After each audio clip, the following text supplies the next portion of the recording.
Good morning students. बेटा Pakistan studies geography के अंदर पावर एंड एनर्जी रिसोर्सेज के अंदर आज हम टॉपिक स्टार्ट करने लगे हैं मिनरल ऑयल यानी petroleum.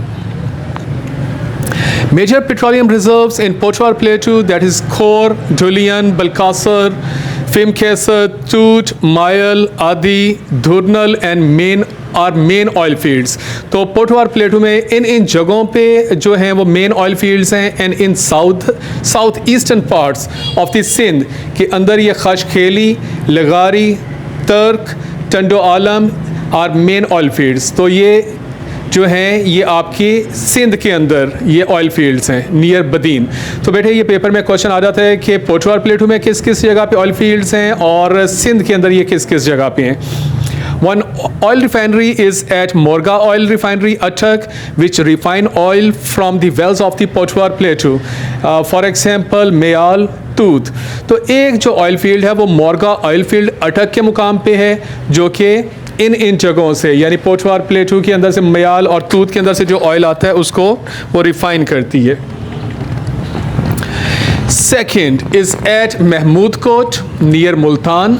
Refined crude oil transferred from Karachi and distributes to the central Punjab. तो बेटे आप ये ऑयल फील्ड्स का इस वक्त पढ़ रहे हैं कि एक मोरगा ऑयल फील्ड है अटक के मुकाम पे, एक महमूद कोट के मुकाम पे है जो कि कराची और वगैरह से जो ऑयल आता है उसको वो सेंट्रल पंजाब डिस्ट्रीब्यूट करती है। Two oil refineries are at Karachi, that is national refinery and Pakistan refinery which refine imported oil and oil from the lower Sindh. दो रिफाइनरीज कराची के अंदर हैं and one refinery is at Hub. तो हब के मुकाम पे एक रिफाइनरी है। तो टोटल 5 रिफाइनरीज हैं। वन जो है वो मोरगा ऑयल फील्ड अटक के अंदर, दूसरी महमूद कोट के अंदर, 2 कराची के अंदर एंड 1 इज़ एट हब। तो ये पेपर में क्वेश्चन आ जाते हैं, ज़रा ध्यान से इनको आपने पॉइंट बनाने हैं, समझना है। Pakistan 48% of the energy comes from oil. ये भी एक नंबर का क्वेश्चन पेपर में अक्सर आ जाता है और ये आपको याद रखना पड़ेगा कि पाकिस्तान की जितनी भी एनर्जी नीड्स हैं उसकी 48% जो है वो ऑयल से पूरा होती है।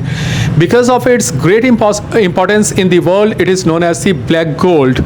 ये भी बेटे क्वेश्चन पेपर में आया हुआ है, ध्यान से इसका भी आपने नोट बनाने हैं क्योंकि ये बहुत कीमती होता है जो ऑयल है, तो इसलिए इसको ब्लैक गोल्ड का भी नाम देते हैं। Oil is non-renewable because oil field will be exhausted after some years. Like all the other minerals, oil is also non-renewable. It cannot be regenerated or recycled. तो ये आपके पास जो है ये non-renewable की definition है कि it cannot be regenerated or recycled क्योंकि oil field जो है oil के जो wells हैं वो ऐसा ऐसा खुश्क हो जाएंगे अगर हम उनको मुसलसल इस्तेमाल करते रहेंगे। जी बेटे अब आप इसका पढ़ने लगिए अकरेंस यानी ऑयल कहाँ पे पाया जाता है।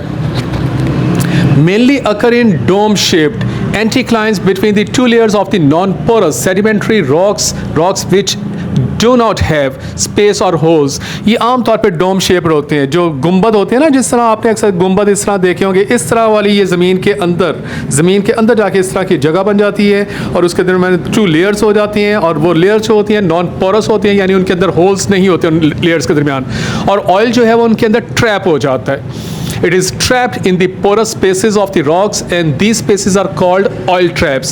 तो उन 2 layers के दरमियान में oil trap हो जाता है ज़मीन के अंदर। This feature is called oil trap because a porous rock layer is located between the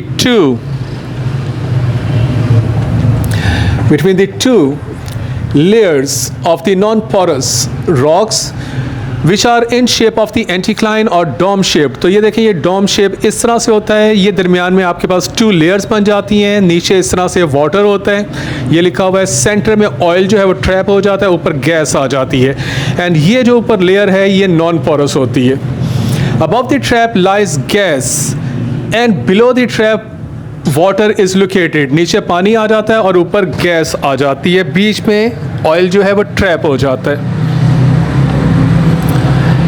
drilling of mineral oil. अब इसको ड्रिल करने का तरीका आप देखने लगे हैं, ये भी पेपर में क्वेश्चन आ जाता होता है, तो ज़रा ध्यान से। Oil reserves are usually located several hundred meters underground और बीनीथ द सी बेड। या तो ये समंदर के अंदर बहुत नीचे सैकड़ों फीट नीचे होता है या आमतौर पर ये ज़मीन के अंदर बहुत नीचे ऑयल पाया जाता है. Only occasionally the oil leaks accidentally on the surface in the form of the puddles. और ये बिल्कुल कभी कभार होता है कि प्रेशर की वजह से जो ऑयल है वो ज़मीन के ऊपर आ जाए. To extract oil from deeper locations, specially wells are drilled. और ज़मीन से तेल को निकालने के लिए कुएं, special wells are drilled, उनको खोदा जाता है. A specially designed metallic frame is set up at the drilling site.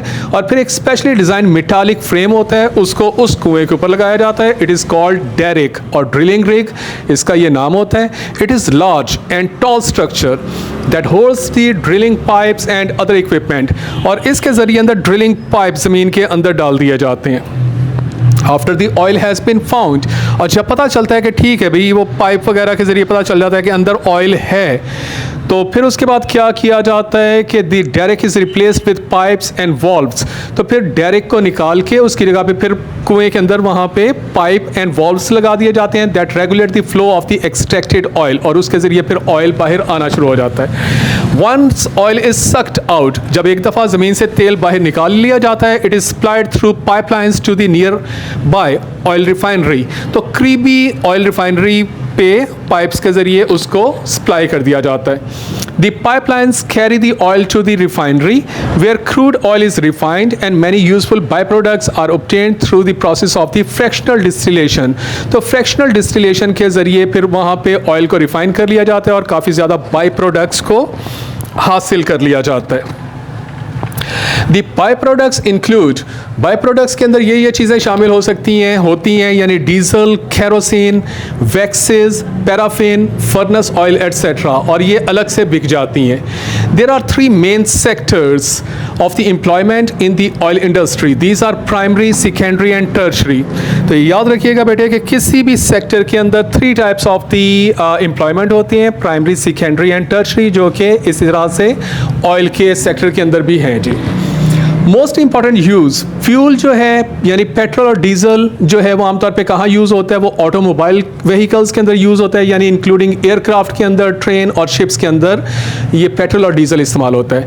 Use to generate thermal power and for heating as lubricant for machines and machines. तो ये आमतौर पर थर्मल पावर के अंदर भी यूज़ हो जाता है.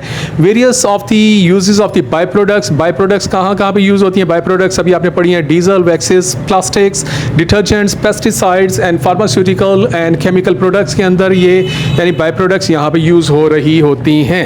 Importing the imported oil. Oil is imported from oil producing countries, for example Saudi Arabia and UAE, by ships called oil tankers. तो जितने भी ऑयल इंपोर्टेड कंट्रीज़ हैं, जैसे सऊदी अरेबिया और UAE, हमने इसकी एग्जांपल ली है, वहाँ पे शिप्स के ज़रिए ऑयल आता है, और जो शिप्स जिनमें ऑयल आता है उसको ऑयल टैंकर्स कहते हैं. From the UAE the oil tankers travel through the Persian Gulf and then to the Arabian Sea. ये बेटे आपको रूट भी याद रखने पड़ेंगे कि UAE से पर्शियन गल्फ में पहले आता है ऑयल, और फिर वहाँ से अरेबियन सी में आता है, जबकि वेस्टर्न, अच्छा इसी में पहले आपको एक चीज़ ये भी पढ़नी पड़ेगी कि UAE का ये रूट है, यानी पहले पर्शियन गल्फ में वो आते हैं oil tankers and then Arabian Sea में. एंड जो eastern coast of the Saudi Arab है वो भी इसी रूट को फॉलो करती है, लेकिन जो वेस्टर्न सऊदी अरेबिया है वहाँ से पहले जो ऑयल टैंकर्स हैं वो रेड सी में आते हैं एंड देन अरेबियन सी में आके कराची पहुँच जाते हैं. तो ये आपको रूट्स भी ज़हन में रखने पड़ेंगे क्योंकि ये पेपर में आ जाते हैं. The oil tanker is berthed, anchored at the specified oil pier, a special platform with oil handling system. तो ऑयल टैंकर आके जो हैं वो एक स्पेशल जगह पे खड़े होते हैं, उनको पायर्स कहते हैं, oil pierce. The oil is pumped from the tanker to the storage tanks. फिर वहाँ से ऑयल टैंकर से ऑयल को निकाल के स्टोरेज टैंक में डाल दिया जाता है of the refineries. And then storage tanks are located on the port, जो कि स्टोरेज टैंक जो हैं वो पोर्ट के ऊपर ही होते हैं डिफरेंट कंपनीज़ के. अच्छा जी, अब ट्रांसपोर्ट ऑन द लैंड, यानी लैंड के ऊपर किस तरह से ऑयल को ट्रांसपोर्ट किया जाता है. तो there are 3 ways to transport oil on the land, जिसमें एक तरीका होता है पाइपलाइंस के ज़रिए, एक तरीका होता है रोड टैंकर्स के ज़रिए, एंड एक तीसरा तरीका होता है रेल टैंकर्स के ज़रिए. और अब हम इन तीनों मेथड्स के, तीनों टाइप्स के एडवांटेजेस और डिसएडवांटेजेस को पढ़ेंगे. जिसमें फर्स्ट टाइप थी पाइपलाइंस के ज़रिए। तो पाइपलाइंस के ज़रिए ऑयल जो एक जगह से दूसरी जगह पे मूव किया जाता है, उसके एडवांटेजेस हैं कि they are ideally suited to transport the liquid and gases. ये सबसे बेहतरीन तरीका है। Number 2, oil can be transport in bulk by this method, यानी इसके ज़रिए आप ऑयल को बल्क में एक जगह से दूसरी जगह पे लेके जा सकते हो। तीसरा तरीका है pipelines can be laid through difficult terrains as well as under water, कि पाइपलाइंस जो है वो अंडर वाटर भी बिछाई जा सकती हैं और मुश्किल जो रास्ते हैं जैसे कोई पथरीला इलाका है, कोई डेजर्ट है, वहाँ पे भी बिछाए जा सकते हैं। It involves very low energy consumption, इसमें एनर्जी कंजम्पशन बहुत कम होती है। It needs very little maintenance, इसमें मेंटेनेंस की ज़रूरत बहुत कम होती है।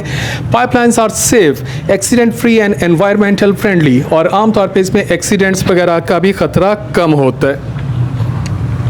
लेकिन पाइपलाइंस के ज़रिए ऑयल को एक जगह से दूसरी जगह मूव करने के कुछ डिसएडवांटेजेस भी हैं। Number 1, it is not flexible, that is it can be used only for a few fix points. जैसे अब ये देखेंगे पाइपलाइन जिस जगह पे बिछ गई है, आप सिर्फ उसी पॉइंट पे लेके जा सकते हैं। अब अगर आपको पॉइंट चेंज करना पड़ गया तो वहाँ पे तो पाइपलाइन होगी नहीं, तो यानी ये सिर्फ फिक्स पॉइंट पे ही लेके जाया जा सकता है। Its capacity can not be increase once it is laid. अब ये देखें कि इसकी कैपेसिटी को हम बढ़ा नहीं सकते। एक होता है उसकी रेडियस होता है ना पाइपलाइन का, एक दफ़ा वो पाइपलाइन अगर बिछ गई तो अब आपने उसकी कैपेसिटी को अगर सपोज करो कम करना है या आपने उसकी कैपेसिटी को ज़्यादा करना है, तो अब पाइप तो बिछ चुकी हैं, तो अब आप दोबारा नहीं कर सकते। नेक्स्ट है जी, it is difficult to make security arrangement for pipelines, फिर पाइपलाइंस की सिक्योरिटी अरेंजमेंट बहुत मुश्किल होता है। एंड लास्ट पॉइंट है, underground pipelines can not be easily repaired and detection of the leakage is also difficult, कि आमतौर पर जो ज़मीन के अंदर पाइप जब बिछा दिए जाते हैं या समंदर के अंदर बिछा दिए जाते हैं, और अगर सपोज करो कि उनकी कोई मेंटेनेंस करनी हो या अगर उनके अंदर लीकेज हो जाए तो उसकी डिटेक्शन बहुत मुश्किल होती है क्योंकि वो अंडरग्राउंड होते हैं। जी बेटे, नेक्स्ट टॉपिक जो आप इसके अंदर जो दूसरी टाइप थी वो थी रेल टैंकर्स के ज़रिए आप ऑयल को एक जगह से दूसरी जगह जो ट्रांसफ़र करते हो, उसके एडवांटेजेस हम पढ़ने लगे हैं। तो पहला है it is flexible, that is it can be use for many points. अब रेल का स्टेशन, आपको पता है रेल की पटरी बहुत लंबी है, आप लाहौर में भी उसको ऑयल को अब पहुँचा सकते हो, आप रावलपिंडी में भी पहुँचा सकते हो, कराची में भी, यानी जहाँ तक आपकी रेल की पटरियाँ बिछी हुई हैं आप वहाँ तक रेल के ज़रिए ऑयल को पहुँचा सकते हो, यानी ये फ्लेक्सिबल वे है। Number 2, its capacity can be increased according to the need. अब इसकी कैपेसिटी भी आप बढ़ा सकते हो, यानी एक टैंकर की ज़रूरत है तो आप रेलगाड़ी पे एक टैंकर को ले जाओ, 2 टैंकर की ज़रूरत है तो 2 ले जाओ, 3 की ज़रूरत है 3, यानी आप इसकी कैपेसिटी को भी चेंज कर सकते हो। नेक्स्ट है सिक्योरिटी अरेंजमेंट्स आर इजी, इसकी सिक्योरिटी अरेंजमेंट काफ़ी इजी होते हैं रेल के ज़रिए लेके जाने के। Cylinders can be easily repaired and detection of the leakage is also easy, कि अगर इसकी कोई रिपेयर आपको करनी पड़ जाए रेल के ज़रिए जो आप ऑयल लेके जा रहे हो, या अगर लीकेज हो जाए तो इसकी डिटेक्शन भी ईजी होती है और उसकी मेंटेनेंस भी ईजी होती है। लेकिन बेटे इसके कुछ डिसएडवांटेजेस भी हैं रेल के ज़रिए लेके जाने के। नंबर 1 है dangerous, because of the bumpy roads chances of the leakage explosion. अब आमतौर पर आपने देखा है कि रेलगाड़ी के ज़रिए जब मूव अप कर रहे होते हैं तो आमतौर पे थोड़ा सा बम्पी होता है, तो वो थोड़ी सी उछल कूद उसमें हो रही होती है, तो अगर ऑयल टैंकर वगैरह उसके ऊपर रखे हुए हैं तो वो एक्सप्लोजन का ख़तरा होता है या लीकेज हो सकती है। दूसरा डिसएडवांटेज है unsteady supply because of the harsh weather, कि अगर मौसम बहुत ज़्यादा ख़राब है, कोई तूफ़ान आया हुआ है, कोई ज़लज़ला आ गया है या बहुत तेज़ हवा चल रही है, तो फिर रेलगाड़ी के ज़रिए आमतौर पर मूवमेंट थोड़ी सी मुश्किल हो जाती है। नेक्स्ट है oil supplied in cylinders is costly because of the refilling charges and cost of the transportation, कि ये थोड़ा सा महंगा इस सेंस पे है कि आपको बार बार रीफिलिंग करनी पड़ रही होती है, एंड ट्रांसपोर्टेशन यानी एक जगह से लेके दूसरी जगह पे रखना, फिर वहाँ से वापस उसको लेके आना, लाइक इस तरह से ट्रांसपोर्टेशन कॉस्ट भी इस सिलसिले में थोड़ी सी ज़्यादा होती है। जी बेटे, तीसरा वे जो आपने इसमें पढ़ा था अभी वो था रोड टैंकर्स का। रोड टैंकर्स के भी हम एडवांटेजेस पहले पढ़ने लगे हैं। Number 1, it is flexible, that is it can be use for any point. तो जो रोड टैंकर्स होती हैं वो तो और भी ज़्यादा ईजी होती हैं कि वो रोड के टैंकर को आप फ़लाँ जगह फ़लाँ रोड पे भी ले जा सकते हैं, उस सिटी में भी ले जा सकते हैं, यानी कि ये बहुत फ्लेक्सिबल वे है। Number 2, its capacity can be increase according to the needs.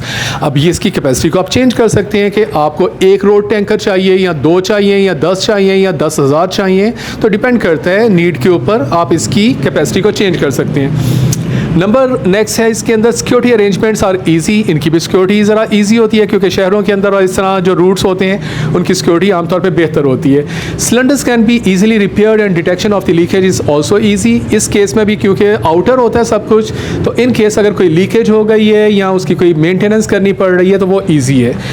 लेकिन इस केस में भी डिसएडवांटेजेस जो हैं वो तकरीबन वही रेल ट्रांसपोर्ट वाले ही हैं, जिसमें नंबर 1 है because of the bumpy road, chances of the leakage, explosion, क्योंकि आपने रोड के ऊपर देखा होगा वो थोड़ा सा बम्पी होते हैं। तो लेकिन अगर फिर उसमें गैस या ऑयल वगैरह आप लेके जा रहे हैं टैंकर्स पे बम्पी रोड पे, तो उसकी लीकेज और एक्सप्लोजन के खतरात होते हैं।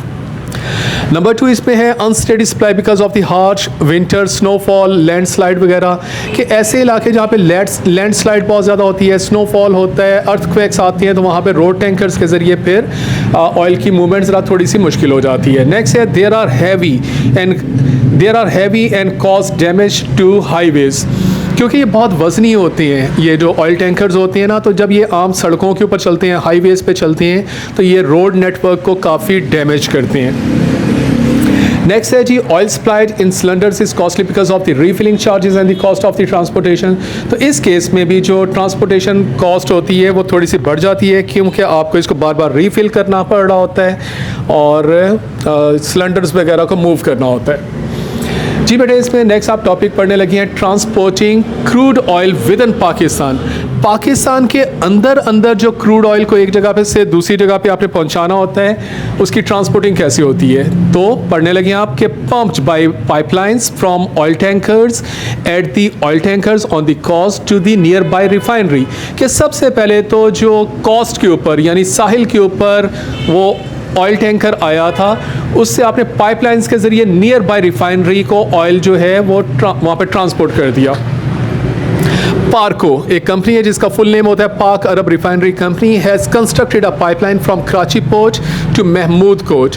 तो कराची पोर्ट जहाँ पे वो शिप आके रुका, वहाँ से लेके पार्को ने अपनी रिफाइनरी जो कि महमूद कोट में लोकेटेड है वहाँ तक उन्होंने पाइपलाइन बिछा दी हुई है, जिसके ज़रिए से पाइप फिर वहाँ पे पहुँच जाता है। From there the refined oil is transported to the up and mid country areas, और फिर वहाँ से मिड कंट्रीज़ और में अप ऑफ द पाकिस्तान में ये पहुँचा दिया जाता है ऑयल को।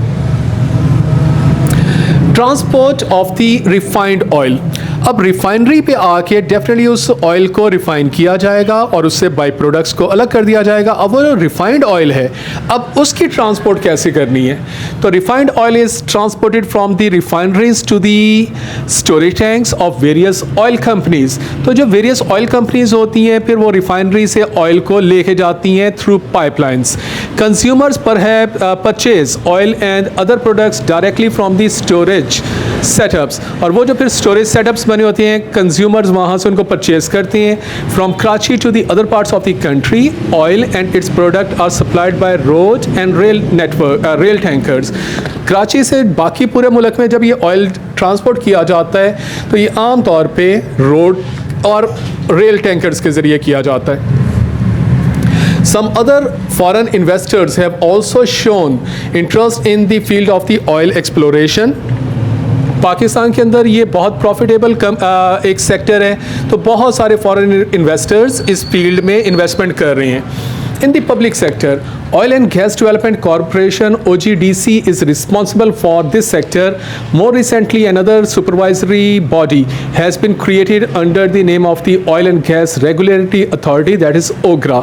तो पाकिस्तान के अंदर पब्लिक सेक्टर के अंदर ऑयल की जो ट्रांसपोर्टेशन है या इसके जो पूरी जिम्मेदारी है वो एक इदारा है जिसका नाम है OGDC, वो रिस्पॉन्सिबल है। और एक और इदारा भी अब बना दिया गया OGRA, जो कि इस मामले में काफ़ी हेल्पफुल है। जी बेटे, अब आप एक टॉपिक पढ़ने लगे, बहुत ज़्यादा इंपॉर्टेंट टॉपिक है, the importance of the white pipeline and other pipelines to the development of the Pakistan. तो पाकिस्तान के अंदर एक वाइट पाइपलाइन जो है वो बिछाई जा रही है, और इसके अलावा भी जो दूसरी पाइपलाइंस हैं वो पाकिस्तान की डेवलपमेंट के अंदर क्या क्या तरक्की कर रही हैं। तो बेटे ये मैप भी आपको पेपर में आ जाता है जहाँ पे आपको उस पाइपलाइन को बनाना होता है यूँ करके। ये देखें, ये आपके पास जो मोटी वाली लाइन है दैट इज़ वाइट पाइपलाइन, यानी वो कराची से लेके ये मुल्तान तक आ रही है। एंड जो ये पतली वाली लाइन है दैट इज़ एग्जिस्टिंग पाइपलाइन, वो भी कराची से लेके मुल्तान तक आ रही है, लेकिन एग्जिस्टिंग पाइपलाइन की मोर डेवलप फॉर्म अब वो वाइट पाइपलाइन बिछा रही हैं। ये यहाँ पे बहुत ज़्यादा क्रॉस हैं वो ऑयल फील्ड्स हैं, जैसे यहाँ पे ऑयल फील्ड है एंड इसी तरह से आपके पास ये ऑयल रिफाइनरी है जहाँ पे आर लिखा हुआ है, जैसे ये ऑयल रिफाइनरी है, ये यहाँ पे ऑयल रिफाइनरी है, इस जगह पे ऑयल रिफाइनरी है। तो अब आप वाइट पाइपलाइन को थोड़ा सा पढ़ने लगिए। Parco has also been working on the construction of the white oil pipeline project since 2002. 2002 से ये प्रोजेक्ट चल रहा है एंड एक कंपनी है पार्को जो कि वाइट पाइपलाइन का मंसूबा लेके चल रही है आगे की तरफ। तो white oil pipeline will supply refined oil from Pakistan Refinery Limited at Port Qasim to Mahmood Court and then to the other upland cities। तो इस वाइट पाइपलाइन के ज़रिए हमें जो इसका पहला फ़ायदा होगा कि कराची पोर्ट से ऑयल जो है वो महमूद कोट रिफाइनरी तक पहुंचेगा, कराची पोर्ट से Mahmood Kot refinery and then other upland cities तक ये वहाँ से ऑयल पहुंचेगा। The project will create job opportunities, इस प्रोजेक्ट के ज़रिए बहुत ज़्यादा जॉब्स क्रिएट होंगी। नेक्स्ट फ़ायदा इसमें है कि ensure saving money and time, बहुत ज़्यादा पैसा भी बचेगा, वक्त भी बचेगा।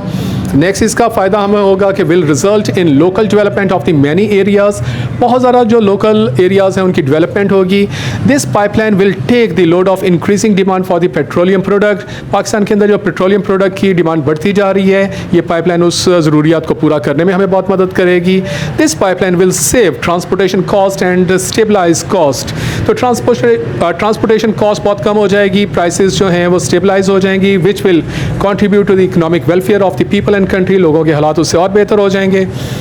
It is the fastest and the cheapest mode to transport oil, और ये ऑयल को एक जगह से दूसरी जगह पे लेके जाने का सबसे बेहतरीन और आसान तरीका है। तो बेटे वो सारे पॉइंट्स आपने नोट्स अच्छे से बना लिएगा, ये पेपर में आप देखेंगे पास पेपर में इस तरह के क्वेश्चन आते होते हैं। अच्छा जी, नेक्स्ट आप इसमें टॉपिक आप पढ़ने लगी हैं वाई इम्पोर्ट क्रूड ऑयल। हम क्रूड ऑयल को यानी दूसरे मुल्कों से हम ऑयल क्यों मंगवाते हैं? Pakistan has small domestic reserves and production of the oil, क्योंकि पाकिस्तान में ऑयल के रिजर्व्स बहुत कम हैं और यहाँ पे उसकी प्रोडक्शन भी बहुत कम है, इस वजह से हम दूसरे मुल्कों से ऑयल मंगवाते हैं। Drilling techniques are advanced and expensive which Pakistan can not afford, क्योंकि ऑयल को ज़मीन से ड्रिल करना ये बहुत एक एडवांस तरीका है और बहुत महंगा तरीका है, और पाकिस्तान एक गरीब मुल्क है, हम इसको अफोर्ड नहीं कर सकते, इसलिए बाहर के मुल्कों से हम ऑयल मंगवाते हैं। नेक्स्ट है, Pakistan has lack of institutional framework for this industry, ये जो इंडस्ट्री है ऑयल इंडस्ट्री, पाकिस्तान के पास इसका बहुत अच्छा कोई फ्रेमवर्क नहीं है, ये भी रीज़न है। नेक्स्ट है, shortage of the capital is another problem, Pakistan के पास पैसे की बहुत कमी है। एंड लास्ट इसके अंदर है, demand and consumption is rising sharply because of the industrialisation and rapid increase in the population, क्योंकि पाकिस्तान की पॉपुलेशन बहुत तेज़ी से बढ़ती जा रही है और यहाँ पे इंडस्ट्रियलाइजेशन भी बहुत हो रही है, जिसकी वजह से हमें बाहर के मुल्कों से ऑयल मंगवाना पड़ता है। Petroleum is among the major imports of Pakistan, Pakistan इस वक्त जितनी भी इंपोर्ट्स कर रहा है उसमें ऑयल एक मेजर कंपोनेंट है। Crude oil is the natural form extracted from the ground, जब ये ग्राउंड से ऑयल को निकाला जाता है वो दरअसल क्रूड फॉर्म की सूरत में निकलता है, क्रूड ऑयल की सूरत में निकलता है। Crude oil is preferred over refined oil because, और क्रूड ऑयल आमतौर पर रिफाइंड ऑयल पे प्रेफर किया जाता है इन वजूहात की वजह से हम बाहर के मुल्कों से क्रूड ऑयल मंगवाते हैं। एंड वो क्यों मंगवाते हैं, जिसकी पहली रीज़न है it is much cheaper and there are number of the oil refineries spread over various parts of the country, क्योंकि हमारे मुल्क पाकिस्तान के अंदर बहुत सारी ऑयल रिफाइनरीज हैं। हम बाहर के मुल्कों से इसलिए क्रूड ऑयल मंगवाते हैं कि ये हमें काफ़ी सस्ता पड़ता है, क्योंकि क्रूड ऑयल सस्ता है, रिफाइंड ऑयल बहुत महंगा है, तो हम उसको अपनी रिफाइनरीज के अंदर आके फिर रिफाइन करते हैं। नेक्स्ट रीज़न है कि this way the process of the oil refining provides jobs to many, कि इससे काफ़ी ज़्यादा जॉब्स क्रिएट हो जाती हैं। सेव वैल्यूएबल फॉरेन एक्सचेंज, जिससे बहुत ज़्यादा पैसा भी बच जाता है। And several important by products are also obtained, और बहुत सारी बाई प्रोडक्ट्स भी हमें हासिल हो जाती हैं। Many of these are exported, और फिर हम इवन उन बाई प्रोडक्ट्स को बाहर के मुल्कों में एक्सपोर्ट कर देते हैं और उससे पैसा कमाते हैं। सो ये बेटे these are some benefits of importing crude oil. Next इसमें आप एक छोटा पॉइंट पढ़ने लगे हैं कि in farming oil products are used in many ways, कि फार्मिंग के अंदर ये किस किस तरीके से इस्तेमाल होता है। तो number 1, diesel is use for driving tractors and other machinery, कि जो फार्मिंग है उसके अंदर ट्रैक्टर्स और मशीनरी के अंदर एज अ डीजल ये इस्तेमाल होता है। Tractor trolleys are use to transport farm products to the market और टू द फैक्ट्रीज। फिर जब वो प्रोडक्ट्स बन जाती हैं किसी फार्म के अंदर तो वहाँ से ट्रैक्टर ट्रॉलीज के ज़रिए उनको ट्रांसपोर्ट किया जाता है मार्केट तक, उसमें भी बहुत ज़्यादा डीजल इस्तेमाल होता है। फिर दूसरा है जी pesticides in which oil is used in some way are use for the plant production. तो पेस्टिसाइड्स के अंदर भी ऑयल किसी ना किसी सूरत में यूज़ हो रहा होता है। नेक्स्ट है where electric current is not available tubewells are also run on diesel, कि जहाँ पे जिन इलाकों में बिजली अभी तक नहीं पहुँची वहाँ पे आम तौर पे डीजल जो है वो ट्यूबवेल्स को चलाने में इस्तेमाल हो रहा होता है। तो इस तरीके से फार्मिंग के अंदर ऑयल की कंजम्पशन होती है। नेक्स्ट आप टॉपिक इसमें पढ़ने लगे हैं कि in manufacturing oil products are used as, कि मैन्युफैक्चरिंग के अंदर ये किस किस तरीके से यूज़ होता है। तो उसमें पहला पॉइंट है लुब्रिकेंट्स फॉर ऑल मशीनरी। जो भी आपकी मैन्युफैक्चरिंग के अंदर मशीनरी यूज़ हो रही है उनकी आखिर लुब्रिकेशन करनी होती है तो ऑयल वहाँ पे यूज़ हो रहा होता है। Manufacture of the pharmaceutical products, synthetic rubber and detergents are other uses of the oil products in industries, और इन जगहों पे भी ऑयल यूज़ हो रहा होता है। नेक्स्ट टॉपिक में आप इसमें पढ़ने लगे हैं जी Pakistan has to make huge spending on the import of the petroleum every year, because Pakistan को हर साल ऑयल मंगवाने में बहुत सारा पैसा खर्च करना पड़ता है और उसकी ये रीजंस हैं कि क्यों ये पैसा खर्च करना पड़ता है। Number 1, it's on oil reserves are limited and meet only 40% of the demand, के पाकिस्तान के अपने जो ऑयल रिजर्व्स हैं बहुत ही कम है जो कि हमारी ज़रूरियात का सिर्फ 40% जो है वो फुलफ़िल कर रही होती हैं, इसलिए हमें ऑयल मंगवाना पड़ता है। नंबर 2 है mechanisation in farming, tubewells demand more. Farming के अंदर मैकेनाइजेशन हो रही है, नए नए ट्यूबवेल लगाए जा रहे हैं, ट्रैक्टर ट्रॉलेज, इस तरह से मतलब मैकेनाइजेशन हो रही है फार्मिंग के अंदर, जिसकी वजह से हमारी डिमांड बढ़ती जा रही है। दैट्स वाई हमें दूसरे मुल्कों से ऑयल मंगवाना पड़ता है और बहुत पैसा खर्च करना पड़ता है। नेक्स्ट है जी new reserves that have been discovered require great spending because of the geographical hindrance in accessible areas and lack of the modern extraction operators, कि पाकिस्तान में अगर कहीं पे ऑयल है भी तो वो काफ़ी डिफ़िकल्ट एरियाज़ में है, उसको एक्सट्रैक्ट करने के लिए बहुत महंगी मशीनरी चाहिए होती है, वो इलाके भी इनएक्सेसिबल हैं और इसलिए से हम नहीं ये कर पा रहे, जिसकी वजह से हमें दूसरे मुल्कों से ऑयल मंगवाना पड़ता है।